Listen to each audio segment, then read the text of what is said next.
toddobadii bisha Sebtembar waxaa dekada caalamiga ah ee magaalada Berbera ku soo xidhay markab weyn oo sida shidaalkii ugu badnaa ee abid ka soo dega dekadaasi kaasoo u ranaa shirkadda Trafigura Group oo laga leeyahay dalka Switzerland taasoo ka mid ah shirkadaha waaweyn ee hogaamiya suuqa badeecooyinka caalamka.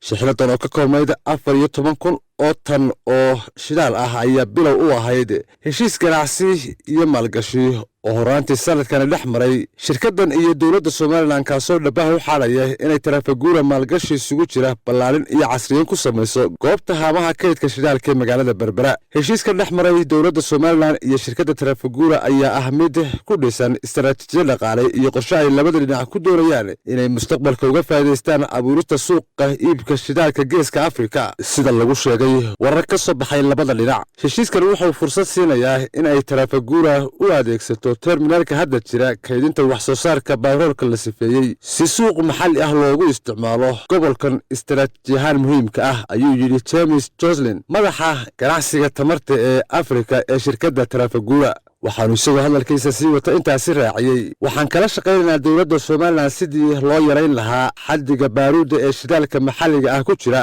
si loo helo fursad ay Soomaaliland ku waafajinayso qiyaasaha wax soo saarka heerarka suuqyada gobolka sida Itoobiya iyo Djibouti, taasoo kor u qaadi doonta ganacsiga xuduudaha isaga gudba iyada oo la hagaajinayo dikhowga hawada si la jaan qaadaysa qorshaha ESG iyo ballanqaadka Trafigura ee Afrika, ayuu ku soo gabagabeeyay hadalkiisa oo lagu xusay war-saxaafadeed ay soo saartay shirkadda Trafigura. Geesta kale wasiirka ganacsiga, warshadaha iyo dalxiiska Soomaaliland Maxamed Xasan Sacad Saatin ayaa faahfaahin ka bixiyay shidaalkan ka soo degay dekada Berbera iyo shirkadda keentay xilli la hadlayay warbaahinta maxalliga ee dalka. way ka weyn tahay shirkadda DB1 taana faanteedu waa ixtiraaf dambi waxaana soo jiidanaysaa taasi DB1 oo waxbay soo jiidatay tanna waxyaabo badan bay soo jiidatay ka sii waaweyn. waxaan u arkaa guul shalay markabkii baaday guul aw inoo soo jiiday baan arkaa. annaga markaa waxa noo muhiim ah haamaha la dhisayo aad u waaweyn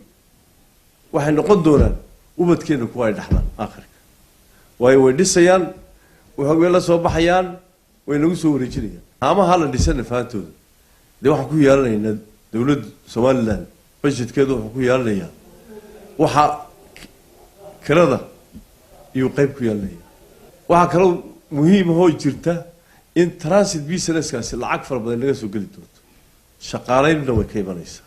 dadku waxay u qaateen bacmistari baa jiray in la ka oo ka bacmistareyn jiray shidaalka dowladdu weerar kuma aha dowladdu inay dhaqaalayso iyaga way rabtaa siday wax ku soo iibiyeen waa dhibaato iyo lacag la sii xamaalo iyo dhibaatada iyo moogtahay hawlo badan oo mashaakil ku jira iyagoo bilaa dhibaato ah oo lacag la sii xamaalayna jiri oo shidaalkii oo lacag la inaga qaadin halkan la keen iyay iibsanayaan lagu wareejinaya waan ugu tala galayna margin inay ka helaan fiican waa la soo dhaweynaya iyagana hujuum laguma aha dadka waddanka soo kariyay waa bacmistarigeed inay koraan maahine inay daciifaan cidima rabto.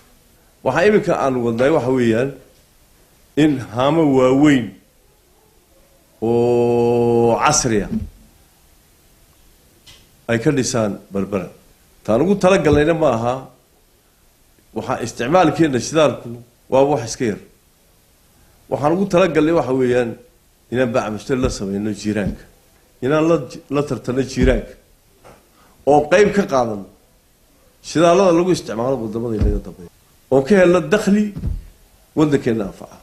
geesta kalena ururka xoojinta qaranimada jamhuuriyadda Soomaaliland oo mar walba isha ku haya guulaha Soomaaliland ka sameynayso dhaqaaqyada ay ku soo jiidanayso daneeyaasha diblomaasiyadeed iyo maalgashiyada caalamiga ah ayaa soo dhaweeyay barnaamijkan ay hogaaminayaan xukuumadda Soomaaliland iyo shirkadda Trafigura. ururka ayaa sheegay in talaabadan ay tahay fursad kale oo dalka ku soo hogaaminaysa indhaha ganacsiga caalamiga ah. waxaynu hore u ogeyn sumcadiis ballaarneyd ee Soomaaliland uga soo hooyatay inay cilaaqaad la samayso Imaaraadka Carabta iyo DB wall oo ay cadowga Somaliland ilaa iminka quuri laayihiin. Waxaa ku xigay xiriirkii ila dhex maray dalka Taiwan oo isna weerar ku riday dalka China oo ah dawlad weyn. haddana waxaa soo dhawaaday xiriir reer galbeedku inala yeesho, waxaana ka markhaati kacaya falceliskii golaha ammaanka iyo wasaaradda difaaca ee Maraykanka. maantana waxaynu maqlaynaa hadal ka soo yeedhay boqortooyada Ingiriiska. sidaasi waxaa dhambaal qoraal ah nagu soo gaarsiiyey gudoomiyaha ururka xoojinta qarannimada Jamhuuriyadda Somaliland Axmed Maxamed. ugu dambeyn ballaarinta iyo casriyeynta xarunta haamaha kaydka shidaalka Berbera ayaa xudun u noqon doonta suuqa iibinta shidaalka noocyadiisa kala duwan ee gobolka sida gaasta diyaaradaha, baatroolka iyo diiselka. waxaanu waraabin doonaa suuqa ugu weyn ee bariga Afrika oo ah kan dalka Itoobiya